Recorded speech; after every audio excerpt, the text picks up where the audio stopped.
Have you ever dreamt of winning FPL? Did you know you've got a 1 in 13 million chance of winning the UK National Lottery, and with nearly 12 million players playing FPL last season, you've still got a better chance of winning FPL than you do winning the lotto? Well, at least that's what I tell myself every season when I put myself through this heartbreak every week and I don't bother entering the lotto.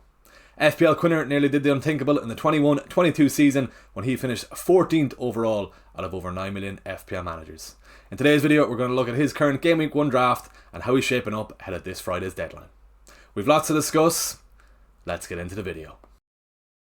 So before we get into today's video, quick reminder as always to give the video a like. We are on the road to 10k subs also, so if you are new around here, head on down there, click subscribe on the channel. Fingers crossed we can get to that 10k goal before Christmas, and with your support, I'm sure we can. I'm also going to leave a link to FPL Quinner's Twitter page in the description below, so go down there, head on over to Quinner's page, give him a follow, and sure let him know that I sent you. So I've spoken to Quinner on his FPL strategy, and here on screen is what his plans are to start the season. He's got a fast start in mind, and he's looking to attack the opening 4 game weeks by using 3 of his chips in the opening 4 weeks, starting off with a bench boost in Game Week 1. Quinner has told me he wants a minimum of 15 returns on his Game Week 1 bench boost, so we'll see shortly how that Game Week 1 squad is lining out and where those returns are going to come from. Then on to Game Week 2, he's looking to free hit to maximise bringing in triple Arsenal for that home fixture against Leeds. Sneak peek into Quinner's team is the fact he won't have any City players in that Game Week 1 team, but free hitting in Game Week 2 allows him to see how Pep Roulette is lining out in Game Week 1 and then reassess his City options and bring in triple City for that home fixture against Spurs. He's then happy with his Game Week 3 team. He won't be looking to use any chips in that team, maybe a few transfers to bring in some United players for that fixture against Burnley at home. And then going into Game Week 4, he'll be looking to wildcard during the international break to maximise his profits on his team value. We'll also take a look at Quinner's captaincy picks for the start of the season later on in the video, but he also had a point of note on captaincy picks if you're looking to have a successful season. Don't be afraid to go against the most popular captaincy pick for the week if there's some haul potential elsewhere. It is easier said than done and can sometimes backfire. Well, the majority of the time it can backfire, but he said you need to take some risks, and that's how he finished 14th overall. And to finish off, he said the limit hits when deciding on transfers. If in doubt, don't do anything. Right then, let's get into his Game Week 1 team.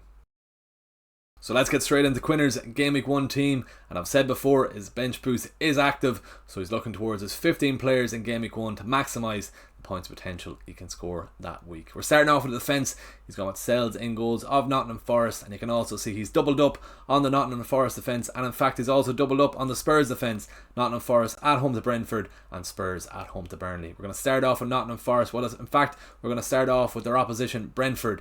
He hasn't been impressed with Brentford in pre-season. Thomas Frank and Mbeumo have already exited the club, and Vissa is looking very likely to join Newcastle. So he's expecting a clean sheet for Nottingham Forest in Game Week 1, and that's why he's doubled up on the defence. We then move on to his double Spurs defence. He's gone with Romero and Van de Ven at home to Burnley in Game Week 1, and similarly to Brentford, he hasn't been impressed with Burnley's pre-season form. In their last 2 games, they've lost to Warrington and Stoke, and that's not ideal for a Premier League team going into the new season. So he's confident of a Spurs clean sheet in this game, and maybe a potential cheeky Romero header for an attack and return. So that's his starting defence out of the way, so he's relying heavily on a clean sheet from Spurs and Nottingham Forest. And to be honest with you, I agree with him. The form Brentford and Burnley are in at the moment, you wouldn't be surprised to see Nottingham Forest and Spurs come away with a clean sheet in those games. We then move on to his defensive options on his bench boost, starting off with a second goalkeeper. Quinner has gone with the 4.5 million option from Brighton in Verbruggen. I'm not that confident of a clean sheet for Brighton. They are playing at home, but Fulham have looked good in pre-season, scoring 7 goals in their last 2 games. But he still could come away with a few save points, so I'm not too fussed on that pick, especially with Kelleher. I'm expecting Nottingham Forest to do well in that game. And as well, on a note with Kelleher, he was left out of the Brentford squad last night in their pre-season game. They do have a game today, so it'll be interesting to see if he will be in the squad, but he was left out of the squad completely in that game. Rodan of Leeds and Konsa of Aston Villa completes Quinner's defence on his bench boost. We're going to start off with Konsa. He did have Caldwell in his team up until it was announced that he is going to miss the majority of the season with an ACL injury he suffered in training. So Caldwell is 5 million in the game. Konsa is 4.5 million, so Quinner does have 0.5 million in the bank. He could be looking towards Trevor Chalobah as a 5 million defensive option for Chelsea, or he could be eyeing up a potential Fofana or Badiashile move. They are priced at 4.5 million in the game for Chelsea. He's just going to see how they line up in that Milan game before the Game Week 1 deadline. Rodan of Leeds then completes his defence. Quinner says Rodan is the best 4 million defensive asset for a Game Week 1. If you're like myself and you're looking at bench boost in Game Week 2, you're going to own Esteve on your bench, but they play Spurs in Game Week 1, so he doesn't want to bench boost with a save. So he's gone for Rodon. He has at home to Everton. You can see throughout the team now there's a generic team of players playing at home. That's the defence out of the way. Let's move on to his midfield. We then move on to Quinner's midfield, and as you can see, it's a recurring team throughout.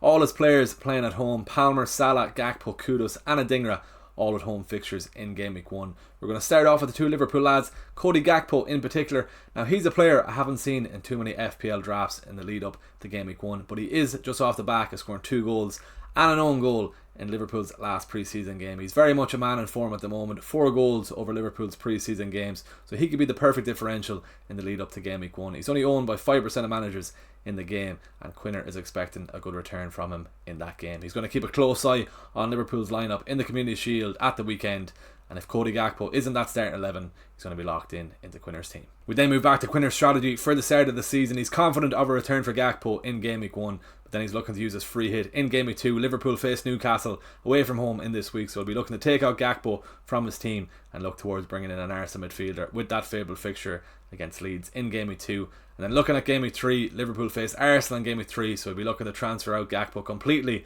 from his team, and he'll be looking towards bringing in a Man United asset, Cunha and Mbeumo, or he could even stretch a Bruno Fernandes, depending on who's the man in form for Man United, and focus on that fixture at home against Burnley. We then move on to Gakpo's attacking partner in Mo Salah. Absolutely no explanation needed as to why Salah makes Quinner's team. Like myself and millions of managers around the world will all be giving him the armband on Friday night against Bournemouth, and Quinner is thinking the same. And I do agree with Quinner. I do expect Liverpool to run riot in this game, and I'm expecting 3 goals from the Reds. We then move on to his second premium asset in midfield in Cole Palmer. He obviously impressed in the Club World Cup, and he also picked up an assist last night for Chelsea against Bayern Leverkusen at Stamford Bridge, and I'm expecting Palmer to get a good return against Crystal Palace in game week 1. Let's see how Palace do get on the Community Shield also. They have been in decent form in pre-season, so maybe not too many returns, but I do expect Palmer to get at least something in game week 1. Kudus and Adingra then complete Quinner's midfield. We're going to start off with Kudus. We all know Maddison is pretty much ruled out for all of the season after picking up a knee injury in the pre-season for Spurs. So Spurs will be looking towards Kudus to step up. He has only got an assist in pre-season, so let's see how he gets on in that PSG, the Super Cup final against PSG. And then finishing off his midfield is Adingra of Sunderland. He's up against West Ham. West Ham have looked poor in defence in their pre-season games. Adingra has got 50% of Sunderland's goals during their pre-season, but to be honest, that's not saying much, as Sunderland have only scored 2 goals in their pre-season games. 2 goals in 5 games isn't great for the Sunderland team, but West Ham are leaky, so maybe Adingra could come away with something. All home fixtures, as I said. Let's move on to the strikers. Ollie Watkins, Fulkrug and Chris Wood completes Quinner's game week 1 bench boost team. We're going to start off with Fulkrug, as he does ruin the aesthetic of this team, as he's the only player playing away from home in game week 1. 14 players playing at home, and Fulkrug playing away to Sunderland. Quinner did want a West Ham attacker. He couldn't afford Bowen, so he's gone for the next best option in Fulkrug. He's priced at 6 million. Could he be a dark horse this season? 2 goals already for West Ham in pre-season so far. We know he's well able to perform at the highest level. 2 goals for Germany in the World Cup in 22. 2 goals for Germany in the Euros in 24. He's well able to score goals in the Bundesliga. Well able to perform at the highest level. Just a few injuries have set him back. If he does stay injury free, I think he could be a nice pick and a nice differential option this season at 6 million. Chris Wood makes the 3 Nottingham Forest players for Quinner in his game week 1 team. Wood has got 100% of Nottingham Forest goals, but they've only scored 1 goal in 5 games for the pre-season games, so they're struggling big time with Elanga gone to Newcastle, and I don't think Chris Wood is going to put up the same numbers as he did last year with Elanga gone and the lack of creativity around him, especially how they're looking in pre-season.